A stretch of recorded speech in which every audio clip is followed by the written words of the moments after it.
Hi, Wycliffe Barrett here, X-Plane Dedicated. Today I'm going to give you a tutorial on the FMC for the IXEG 737. See you right after the intro. November 1 Bravo, good afternoon to you. Report roasted. 2,000 feet. Hi there. Okay, I'm in the IXEG 737 Classic, and the reason why I'm here is because one of the X-Plane Dedicated members yesterday said that they were having problems learning how to program the FMC. So I have done FMC videos before on the 757 and on the Airbus, but I don't think I've done an IXEG FMC video, so I'm going to do that today. And so all I'm going to do is concentrate on the FMC, nothing else about the aircraft. I've got the aircraft running at the moment on APU because we need power, and so all I'm going to do is the FMC in IXEG. Okay. Now there are two ways of actually getting data into the FMC, and I'm going to show you both of them.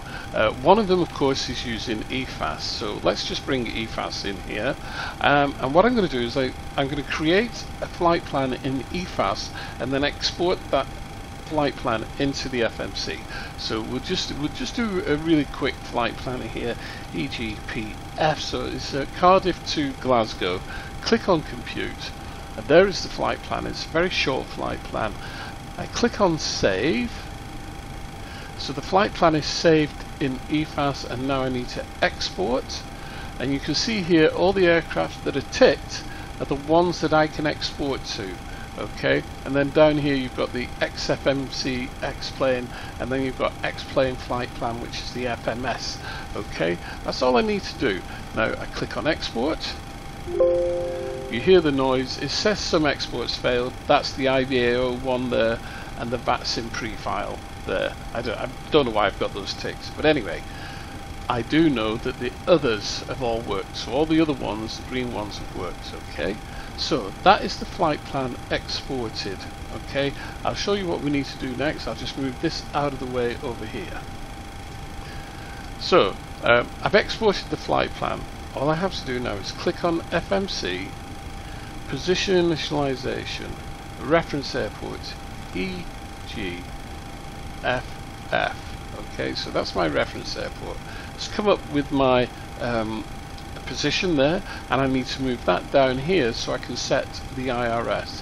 So you click to the right there, so right button 2, it goes down there into the scratch pad, and then place it in there. Okay, so that is the position of my aircraft on the ground. Click on route, and you'll see that EGFF is already in the scratch pad below, so I need to put EGPF for my destination airport and click company route. And now you'll see that it's got the origin and the destination up at the top, company route there. I need to put runway in, so we use runway 30 at Cardiff, and then activate. Okay, execute, and you'll see there are two pages. So if you go to the next page, there you can see the route has been placed in. Okay, so that is the route that I've exported from EFAS. We'll do departure and arrival first. So you click on the departure button. It is runway 30. I know that it's going to be the Brecon 1 Alpha because we're going north.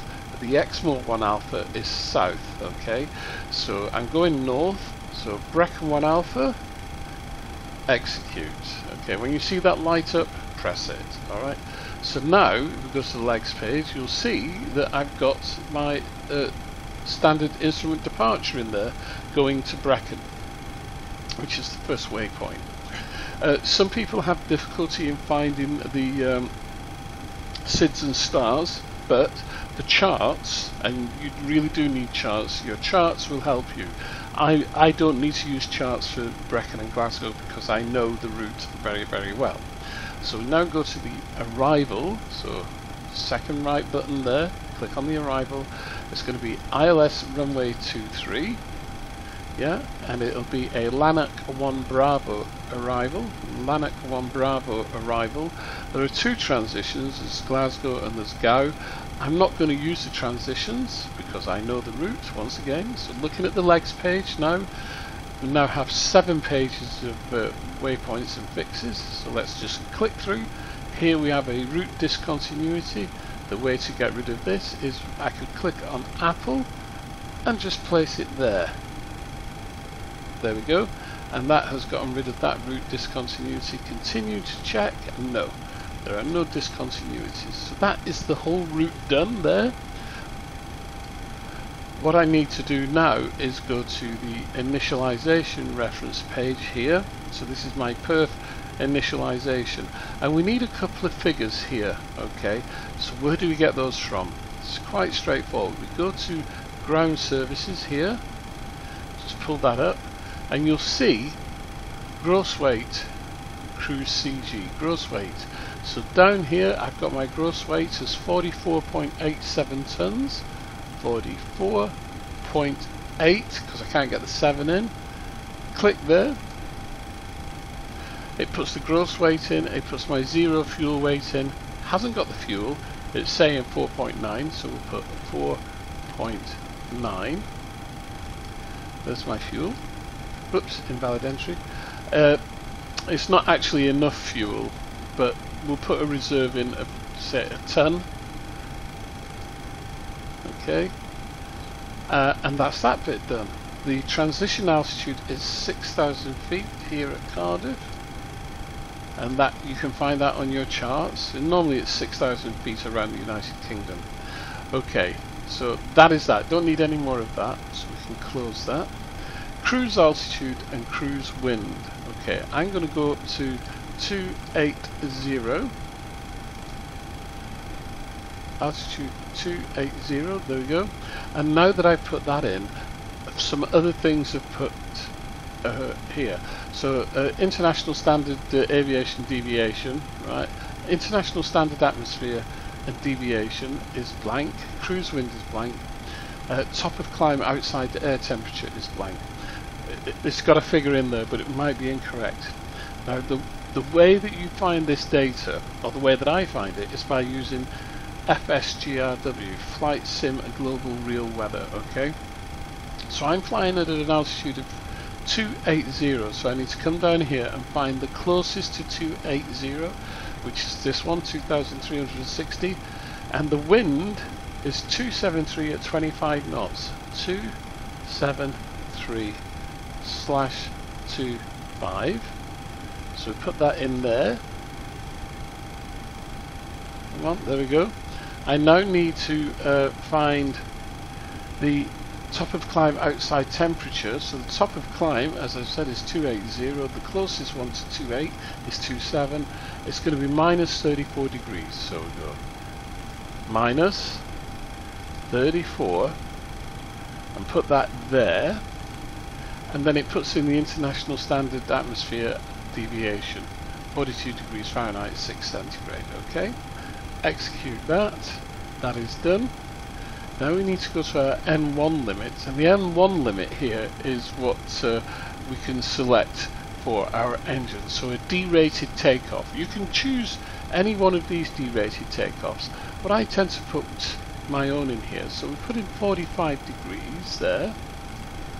And what we're doing, we're actually fooling the engines to thinking it's 45 degrees outside. Okay, we're fooling the engines to think that it's 45 degrees, even though it might be more than that or less than that.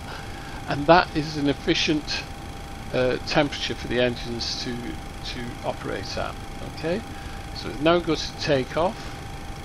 It's already indicated that it should be a flap 5 takeoff. And then all we have to do is move these values over to the V1. But let me show you something. If I do that and then go to page 2 and put the runway wind in, my V speeds will be deselected. So if I put my runway in now, which is 080/06, yep, and then go back to the previous page, I can put my V speeds in and they'll be correct. Take a note of the trim, right, 3.4, because we have to then adjust the trim here to 3.4. At the moment there it's on 4, so we need to go to about there. Okay, and that is how you do the FMC in the in the 737 from IXEG. Okay, we'll go back to the legs page, just click through, make sure everything is okay. You'll see all our flight levels are in there, and even the capture altitude for the ILS at Glasgow, which is 2,900 feet. Okay, so that is one method. So the first method was exporting the flight plan from EFAS. The second method I'm going to show you is when you write it in yourself. Okay, so here we are. There is nothing on page 2 there. Okay, origin is Cardiff. We need to go to EGPF. Okay, click there. Runway 30. Yeah.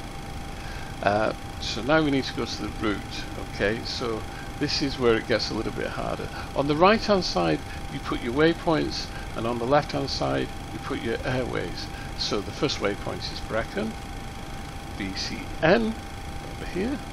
It's always the top one, it's always the nearest one to you. The BORDME Brecon is there. Okay, now we need the airway, November 864. Yeah, you'll notice it's saying activate. I could activate it, but we'll leave it until I finish. So November 864. Now Knighton for the waypoint, and then P17 for the airway, and then Nokin or Knockin, depending on how you pronounce it. Then Papa 16 for the airway, and then Rybell for the waypoint. Rybell. Okay. Activate that. Execute. You'll see it's 2 pages. It's only 2 pages of flight plan there. So 1, 2. Put the departure in.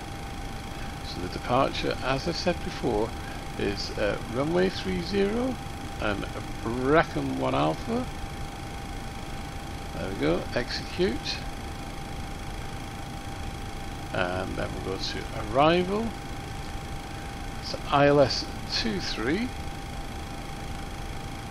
with a Lanet 1 Bravo arrival. Execute. There we go. That's the route. So you see now we've got 4 pages, and we've got a discontinuity there. So we need to get Lanet 1 Bravo.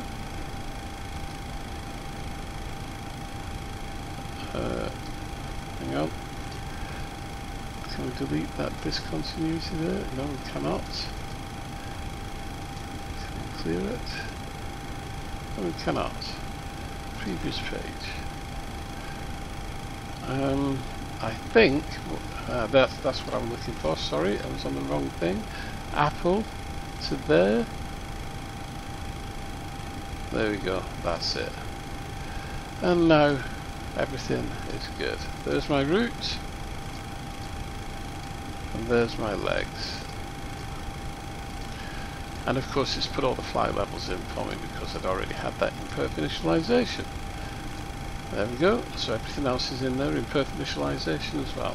And that is the second way that you put your routing. You input it yourself using the keys for your route page there. Okay, it's really quite straightforward. Once you get the hang of it, once you've done it a few times, then it becomes quite straightforward.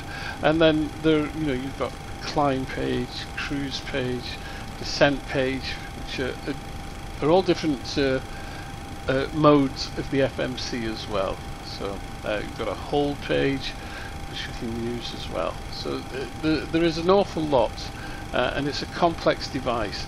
One of the things that I've always said, and I keep on saying, and I will recommend Captain Mike Ray's book, which is the unofficial Boeing 737 Super Guppy Simulator and Check Ride Procedures Manual. I will put the link on the screen here. It's a fantastic book. It's what I learned. It's the book that I used to learn how to do the FMC many years ago in the Wilco 737 piloting command aircraft for FS9 as it was. No, not FS9, 2004. Microsoft Flight Simulator 2004, and I had this book then. So that's how long ago that was. Alright. I hope you found this video useful. The FMC in a modern Boeing aircraft is a very complex piece of equipment, but once mastered, you'll be amazed at how quickly you can actually program the FMC. The most important thing is making sure you've got that data that you require, which is your gross weight, zero fuel weight, etc. But if you follow this guide, then you shouldn't go far wrong. And also, don't forget, Mike Ray's books are some of the best on the market. He does books for Boeing aircraft, and he does books for the Airbus aircraft as well. I highly recommend them. It's very rare that I would recommend something so highly. I say that this book is worth every single penny spent on it, and I've got 3 of them. I've got 3 different ones: Boeing 737, Boeing 757 and 767 book, and I've also got the Boeing 700 series book as well. Lots full of lots and lots of useful information, some of the best there is. Anyway, as always, my name's Wycliffe Barrett. This is X-Plane Dedicated, and I just hope you have a great day. We'll see you soon. Cheerio. Yeah.